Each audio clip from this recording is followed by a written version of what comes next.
Y hay un pasaje en Hechos, capítulo 20, del 27 al 38, aun cuando este pasaje parte de mucho más atrás, me voy a remitir a la lectura del 27 al 38, pero voy a ir analizando desde el 17 en adelante. Cualquier pregunta, cualquier opinión puede perfectamente intervenir a través de los soportes que ya hemos mencionado, WhatsApp y el chat de la radio. Una fe firme solo se va a nutrir de una doctrina firme. Eso es importante que lo entendamos. Una fe firme se va a nutrir de una doctrina firme. Y quiero partir entonces leyendo este hecho que narra Lucas del libro de los Hechos, que de verdad aquí hay muchas cosas que nosotros podemos extraer para nuestra vida personal. Y doy lectura, dice así, verso 27 de Hechos capítulo 20.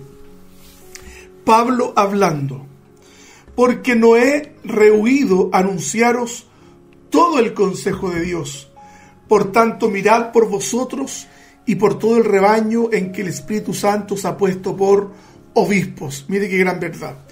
Para apacentar la iglesia del Señor, la cual Él ganó por su propia sangre. Porque yo sé que después de mi partida entrarán en medio de vosotros lobos rapaces, que no perdonarán el rebaño, y de vosotros mismos, verso 30, se levantarán hombres que hablen cosas perversas para arrastrar tras sí a los discípulos. Qué tremendo, qué vislumbre estaba teniendo el apóstol Pablo respecto a lo que iba a ocurrir. Por tanto, velad, atención, acordándoos que por 3 años de noche y de día no he cesado de amonestar con lágrimas a cada uno.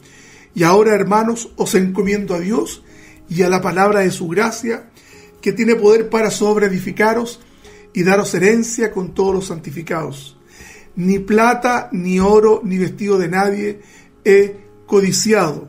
Me acuerdo inmediatamente de un falso profeta que sale en las redes sociales, que pide plata y le reclama a Dios sus millones. 34, disculpe, fue una nota a pie de página. 34. Antes vosotros sabéis que para lo que me ha sido necesario a mí y a los que están conmigo, estas manos me han servido. En todo os he enseñado que trabajando así se debe ayudar a los necesitados y recordar las palabras del Señor Jesús, que dijo: más bienaventurado es dar que recibir. En este tiempo de necesidades, hermanos, más bienaventurado es dar que recibir respecto de aquellos que la están pasando mal. Cuando hubo dicho estas cosas, se puso de rodillas y oró con todos ellos. Entonces hubo un gran llanto de todos, y echándose al cuello de Pablo le besaban, doliéndose en gran manera que por la palabra que dijo, de que no verían más su rostro, y le acompañaron al barco. Efectivamente, después de esto, Pablo nunca vuelve a Mileto y es ejecutado en Roma algunos años después.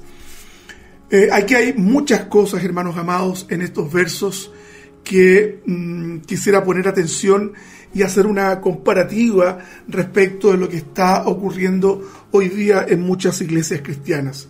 Hoy día hay muchos vendedores de humo dentro de las iglesias, en las redes sociales, muchos pastores de mega iglesias que permanentemente están haciendo llamados a que la iglesia se desprenda en función y en favor de ellos, haciendo grandes fortunas y empobreciendo a otros con predicamentos que no se condicen con la palabra del Señor. Como les señalaba, este texto, yo quisiera, ahora leí lo que mencionaba desde el 27 al 38, pero esta lectura respecto a su amplitud contextual, así se llama en hermenéutica, amplitud contextual, es decir, desde dónde empieza una narración o un discurso a dónde termina. Y eso un buen lector bíblico tiene que atenderlo. Recuerde que un texto sin su contexto es solo un pretexto, y hay algunos que son muy expertos en hacer decir a la Biblia lo que nunca la Biblia ha querido decir. Son esos predicadores que hacen análisis muy erráticos respecto de la palabra. El 17 del mismo capítulo al 21 dice: enviando pues desde Mileto a Éfeso hizo llamar a los ancianos de la iglesia. Cuando vinieron a él, les dijo: vosotros sabéis cómo me he comportado entre vosotros todo el tiempo, desde el primer día que entré en Asia, sirviendo al Señor con toda humildad y con muchas lágrimas y pruebas que me han venido por las acechanzas de los judíos, y como nada que fuese útil he rehuido de anunciaros y enseñaros públicamente y por las casas, testificando a judíos y a gentiles acerca del arrepentimiento para con Dios y de la fe de nuestro Señor Jesucristo. Este pasaje, hermanos, en cuestión nos aporta enseñanzas que son trascendentales hoy día para que nosotros conozcamos mejor al Señor y conozcamos mejor también su palabra, y que nos permita tener una idea prudente y sensata del Evangelio. Y esto es necesario. Pablo, hermanos amados, se expone ante los ancianos de Mileto, desnuda su corazón ante ellos. Su alocución es la de un hombre sencillo, cuya única intención es dejar ver la gloria de Cristo. Él dice en el 19, sirviendo al Señor con toda humildad y con muchas lágrimas. El apóstol Pablo no requería un hotel de 5 estrellas, ni pedía que se le pagara en dólares, como cuando vino Cach Luna a Chile a predicar a una iglesia importante de Santiago. El cobro que hizo fue un cobro muy importante, y ese predicador en cuestión no va a predicar si no se le paga, y la verdad que los precios que cobra son bastante onerosos. A diferencia de estos predicadores que son verdaderos reyecillos del Evangelio, el apóstol Pablo, cuando visitaba una ciudad, comentaba a alguien con un grado de gracia, decía: Pablo no preguntaba cómo son los hoteles por allá, el apóstol Pablo preguntaba cómo son las cárceles por allá, porque la verdad que siempre se estaba enfrentando a situaciones duras, porque la predicación del Evangelio, en el caso del apóstol Pablo, siempre le significó el desprecio de muchos, la violencia contra él, la pérdida de sus bienes, la traición de muchos, el abandono y la soledad. En nada se compara con muchos de estos predicadores que hoy día pululan en las mega iglesias vendiendo humo y atrapando a los incautos con predicaciones que no se condicen con la verdad bíblica. Se expone ante el escrutinio moral de los pastores Pablo, con una conciencia limpia y un testimonio personal muy en orden. Él dice: me he conducido delante de ustedes de tal suerte que no tengo de qué avergonzarme. Y que bueno, hermanos amados, cuando nosotros podemos también someternos al escrutinio de otros para que nuestra vida también, nuestro testimonio público sea transparentado de tal suerte que otros puedan ver a través de nuestro testimonio a Cristo también. Se expone entonces el apóstol Pablo ante el escrutinio moral de ellos con una conciencia limpia y un testimonio personal a toda prueba, de tal suerte que nadie podía decir nada del apóstol Pablo, de la conducta que él había tenido. Es más, él se había procurado sus propios alimentos y él siempre, permanentemente estaba testificando de Cristo y del Evangelio. Él nos habla de sus padecimientos, no por presumir delante de ellos, de los ancianos de Mileto, sino más bien para hacerles saber que el servicio prestado al Evangelio no ha estado exento de padecimientos. Él llevaba en su piel, él llevaba en su vida las marcas de Cristo. Había sido permanentemente azotado, maltratado, había estado en las oscuras mazmorras de las cárceles romanas. Por lo tanto, hermanos amados, donde él llegaba siempre estaban sus adversarios, ya sean judíos o gentiles, permanentemente llevándole la contraria respecto de la misión que el Señor le había consignado a él. Las señales esenciales del Evangelio las plantea el apóstol Pablo acá, cuando señala que es testificado a judíos y a gentiles acerca del arrepentimiento para con Dios y la fe en nuestro Señor Jesucristo. Dos elementos vitales de la fe. Son elementos, hermanos, que nosotros no podemos obviar. El arrepentimiento, el llamado al arrepentimiento y la fe en Jesucristo, que es el objeto de nuestra fe, nunca debe estar exento de nuestro predicamento. Decía Charles Spurgeon, el príncipe de los predicadores, Cualquier sermón donde Cristo no es glorificado es un sermón perdido. La función del predicador, la función de quien testifica de Cristo siempre es llamar al arrepentimiento a otros y promover la fe en Cristo. Pablo reconoce el tropiezo que le ha significado a los judíos y lo malo es que ellos le han causado a la predicación del Evangelio. Lo calumniaron, hermanos amados, animaron a las autoridades de los pueblos donde Pablo llegaba como un alborotador, a decir de ellos y de los paganos también, que señalaban lo mismo. Prácticamente era azotado de forma brutal, privado de alimentos. Es decir, los judíos fueron los responsables y la principal piedra de tropiezo que Pablo tuvo para predicar el Evangelio. Y con esto, por favor, no me vayan a acusar de antisemita, en absoluto. No es la intención de hablar más del pueblo judío. Sé que muchos de ustedes sienten gran aprecio por el pueblo judío, hermanos amados, pero en este caso y en este contexto histórico fueron la piedra de tropiezo permanentemente que el apóstol Pablo tuvo para predicar el Evangelio. Reconoce el tropiezo, cierto, que le han significado los judíos y la forma permanentemente en que ellos estaban tras bambalinas atentando contra él y contra el mensaje que él estaba predicando. Expone el apóstol Pablo en la última parte que leí que la única motivación de su calidad de apóstol fue anunciar y enseñar de manera pública acerca de la fe en Cristo. Hermanos amados, y esto tiene que ser claro para nosotros. El apóstol Pablo y los apóstoles, el contenido de lo que los estudiosos llaman el querigma, el contenido del mensaje, básicamente eran 3 o 4 cosas importantes. El Cristo resucitado, el Cristo que muere vicariamente, y la fe en Jesucristo como elementos vitales de la predicación cristiana. Hay, hermanos amados, predicadores que siempre se van por las ramas, predicadores que no predican a Cristo. Por eso que hoy día vamos a hablar, y estos son elementos meramente introductorios de lo que quiero abordar un poco más abajo de esta enseñanza que estamos hoy día trayendo ante ustedes. Bendito el Señor. Pueden opinar si quieren, pueden opinar. Gracias, Patricia, nos está escribiendo.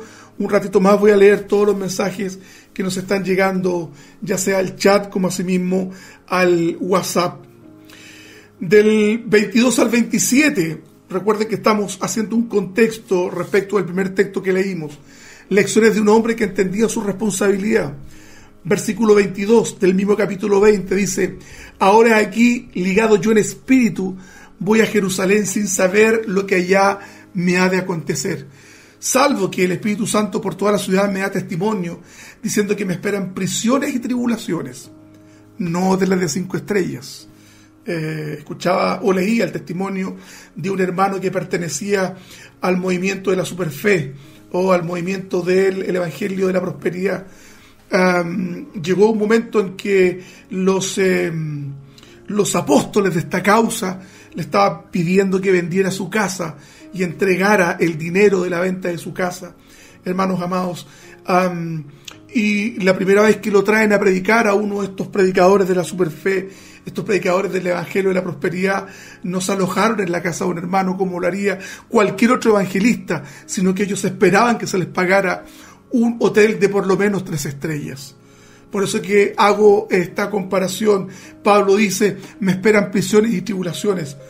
24, pero de ninguna cosa hago caso, ni estimo preciosa mi vida para mí mismo, con tal que acabe mi carrera con gozo, y el ministerio que recibí del Señor Jesús, para dar testimonio del Evangelio de la gracia de Dios. Y ahora, he aquí, yo sé que ninguno de todos vosotros, entre quienes he pasado predicando el reino de Dios, verá más mi rostro.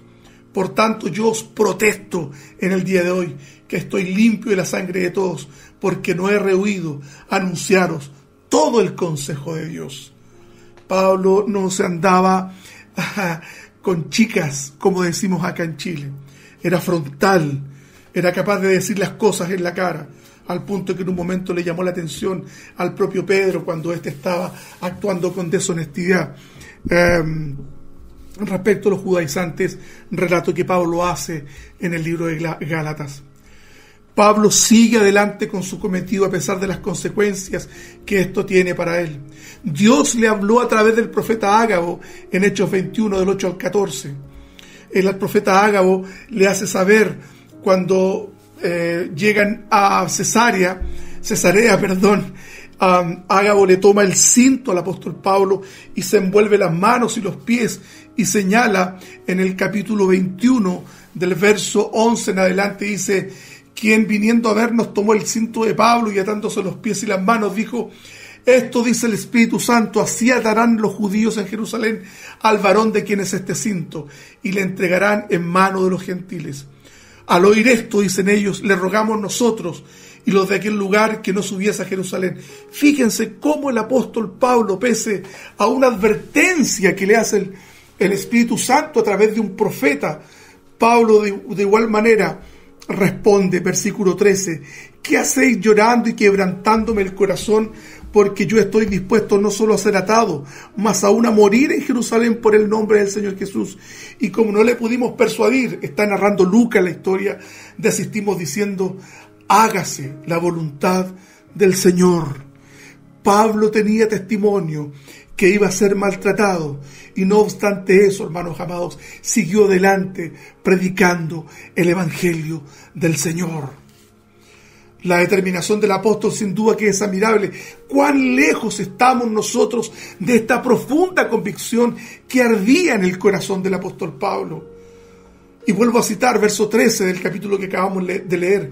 Entonces Pablo respondió: ¿qué hacéis llorando y quebrantándome el corazón? Porque yo estoy dispuesto no solo a ser atado, mas aún a morir en Jerusalén por el nombre del Señor Jesús. Y como no le pudimos persuadir, dice Lucas, desistimos diciendo: hágase la voluntad del Señor. Conozco a hermanos que se han enojado con el Señor por mucho menos que esto. Y qué pena, muchas veces nosotros intentamos encarar a Dios por cosas menores que esta. El apóstol Pablo en cada ciudad donde llegaba se estaba jugando la vida. El ministerio de Pablo, en su ministerio no había intereses egoístas, ni el deseo de ganar prestigio como una figura señera para el progreso del evangelio. Pablo no se arrogaba el ser famoso, en ningún caso actuaba con humildad de corazón, con lágrimas en su rostro. En el quehacer del apóstol Pablo solo se deja entrever el profundo amor que él tenía por Cristo y por la obra que Cristo le había encomendado a él.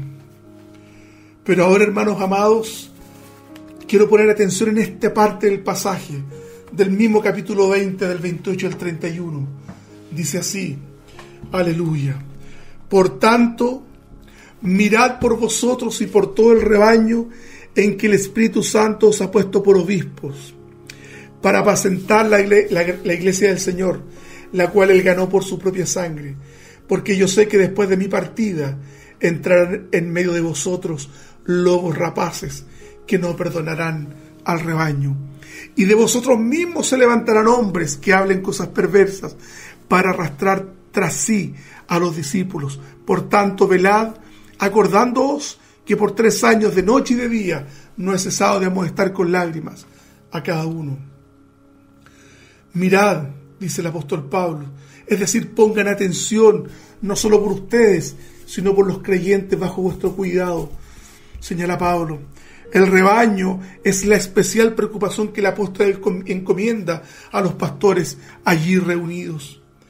El apóstol Pablo le importaba la vida y la salud espiritual de la grey que había quedado allá, una grey por la cual el Señor entregó su vida.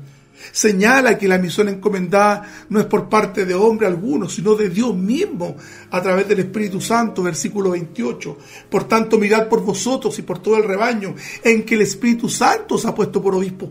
No ha sido una institución o personas que hayan dado al apóstol esta misión, sino a los obispos, sino el Espíritu Santo mismo.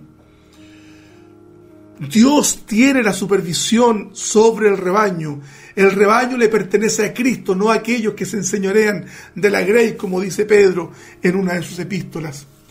Por eso que los ministros tienen que dar cuentas delante de Dios del trabajo realizado, hermanos amados. Esto no es cualquier cosa. Todos los que predicamos la palabra vamos a tener que dar cuenta por cada una de las expresiones que hemos vertido desde el púlpito. Por eso que es una responsabilidad quien tiene, es una responsabilidad grande quienes tienen la misión de predicar la palabra del Señor. Un aporte importante que nos hace Pablo en esta intervención es que la iglesia ha sido ganada por Cristo. Yo sé que en este sentido muchos de los hermanos que puedan escucharme quizás no deberían estar de acuerdo conmigo y por favor podemos tener una visión distinta respecto de temas soteriológicos. Pero aquí el apóstol Pablo está diciendo la iglesia del Señor, el cual Él ganó por su propia sangre, es decir, no un mundo al cual se le señala que Dios le ama y solo espera que haga una confesión y por tanto se pueda contar las personas que hacen esta confesión entre los hijos de Dios. Así no funciona, hermanos amados, así no funciona. Dios llama a quien desea llamar y tiene misericordia de quien Él desea tener misericordia. La advertencia que Pablo les hace a los ancianos de Mileto, vuelvo a mencionar la 29, porque yo sé que después de mi partida entrarán en medio de vosotros lobos rapaces que no perdonarán el rebaño, y de vosotros mismos se levantarán hombres que hablen cosas perversas para arrastrar tras sí a los discípulos. Pablo, hermanos amados, tenía plena conciencia que muchos de los que allí estaban no eran creyentes verdaderos, sino piedras de tropiezo que de un momento a otro se levantarían para arrasar con el rebaño. En la iglesia, hermanos amados, no son todos los que están, ni están todos los que son. Hay algunos que parecen que fueran de verdad, pero no lo son, hermanos amados. Los llama lobos rapaces, personas que esperan en espacios oscuros para atacar el rebaño arteramente, engañándoles, sirviéndose de ellos para sus propios mezquinos intereses. Hoy día, hermanos amados, existen este tipo de hermanos, y lo peor aún, hermanos que ocupan, pseudo hermanos que ocupan los púlpitos para mentirle a la iglesia y valerse de ella para poder dar un salto en la escala social, incluso por las vidas frustradas que han llevado en no lograr cosas que la iglesia sí puede lograr. Filipenses 3 del 18 al 19, fíjese lo que dice, porque por ahí andan muchos de los cuales os dije muchas veces, y aún ahora lo digo, está diciendo Pablo, lo digo llorando, que son enemigos de la cruz de Cristo, el fin de los cuales será perdición, cuyo Dios es el vientre y cuya gloria es su vergüenza, que solo piensan en lo terrenal. Hermanos, todo aquel que tiene un predicamento extraño a la palabra es un enemigo de la cruz de Cristo. Y hay algunos que parecen verdaderos, pero son enemigos de la cruz de Cristo. En Filipenses 3, en el capítulo 2, señala algo parecido, y leo la Nueva Traducción Viviente. Cuídense de esos perros, de esa gente que hace lo malo, esos mutiladores que les dicen que deben circuncidarse para ser salvos. Hermanos amados, es el apóstol Pablo que está hablando de cómo los judaizantes estaban infectando la iglesia con una doctrina extraña a la gracia que él les había predicado. Él los llama perros, y en el mismo libro de Filipenses los llama enemigos de la cruz de Cristo. Esta admonición o advertencia debe ser oída por la iglesia de todos los tiempos, hermanos. Hay pastores, entre comillas, quienes han puesto el corazón en las ganancias. Todo su esfuerzo es persuadir a las ovejas en darle de sus bienes y exprimirles todo cuanto puedan. Para ello usan la mentira como herramienta de persuasión. Su estrategia es la manipulación emocional. Estos pseudo pastores no les importan las ovejas, les importa ganar dinero con ellas. Hay otros que intentan manipular a Dios mediante actos proféticos, expresiones decretivas, yo declaro, yo decreto, mentiras diabólicas que se han instalado en las iglesias como una suerte de predicamento alternativo, casi lidiando lo metafísico, casi lidiando la brujería, el concepto de la fe en la fe, que fue promovido por Paul Yonggi Cho, la confesión positiva, hermanos amados. Si quieres algo, imagínatelo. Embarázate de la visión. Recuerdo muchas veces, escuché predicadores con expresiones tan ridículas como esta: embarázate de la visión de Dios. Mentiras que atentan contra la pureza del Evangelio de Cristo. Metafísica pura que se ha instalado dentro de las iglesias evangélicas. Bendito el Señor. Bendito el Señor. Aleluya. Aleluya.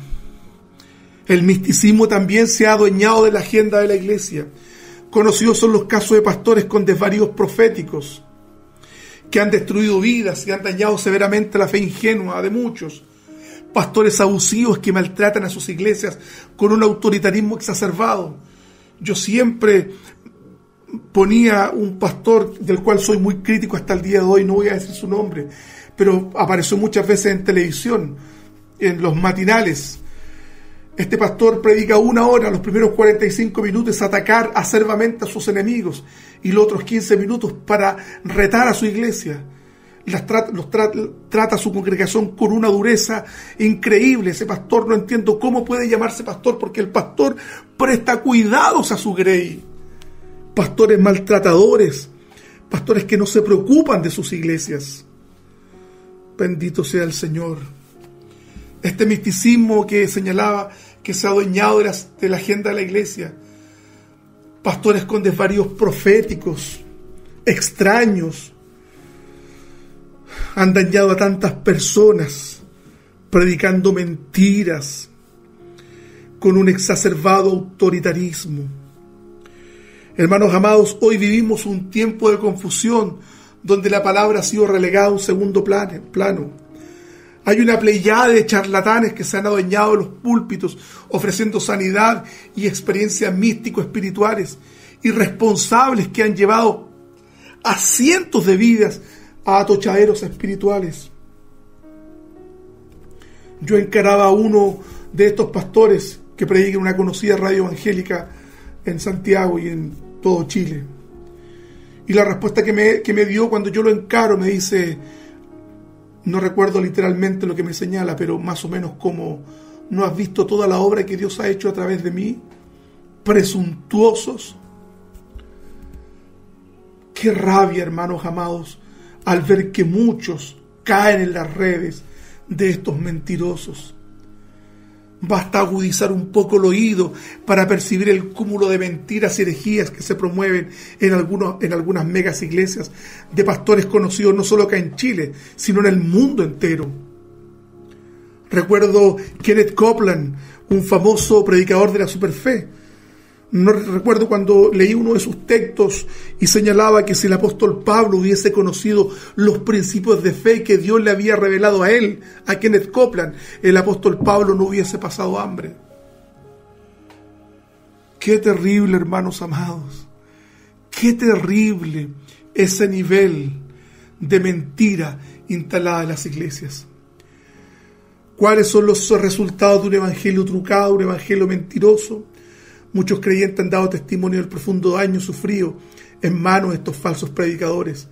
La explotación emocional de que son objetos que en algún momento les produjo dependencia emocional y altos grados de estrés.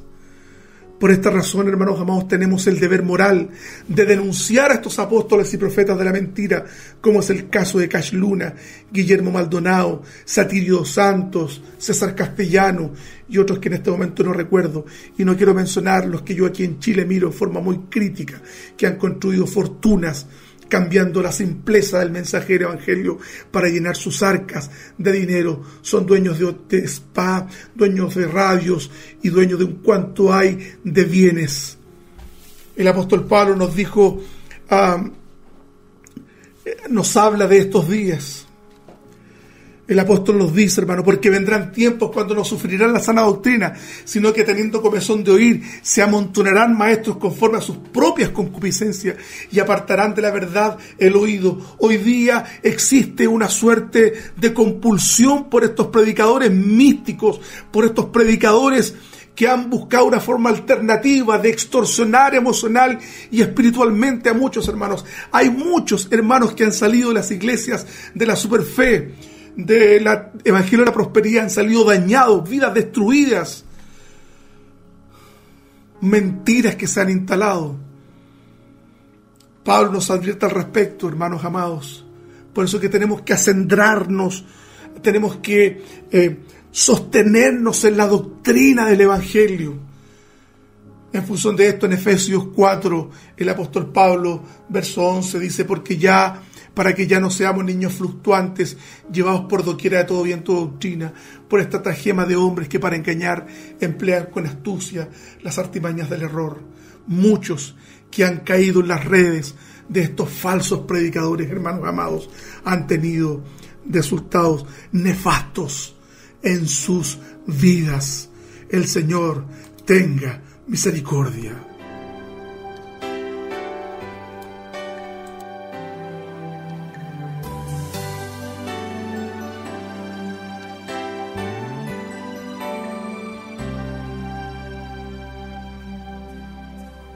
Jesucristo es el motivo de mi canción.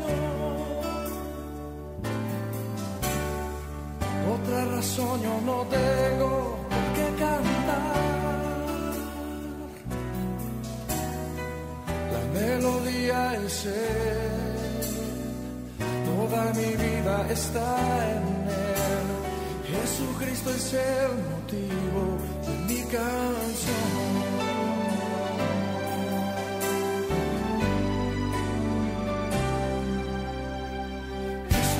Es el motivo de mi canción.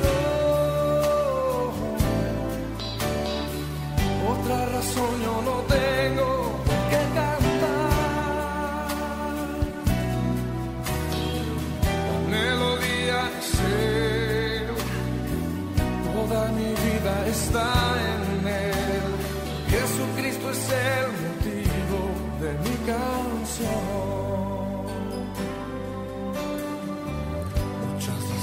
Para vivir, muchas razones para morir, muchas razones para dar amor.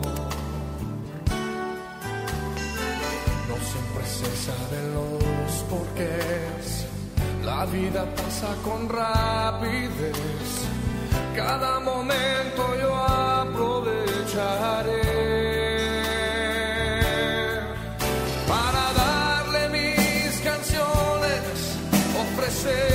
mis oraciones, entregar mi vida entera al que todo me da. Jesucristo es el motivo de mi canción. Otra razón yo no tengo que cantar.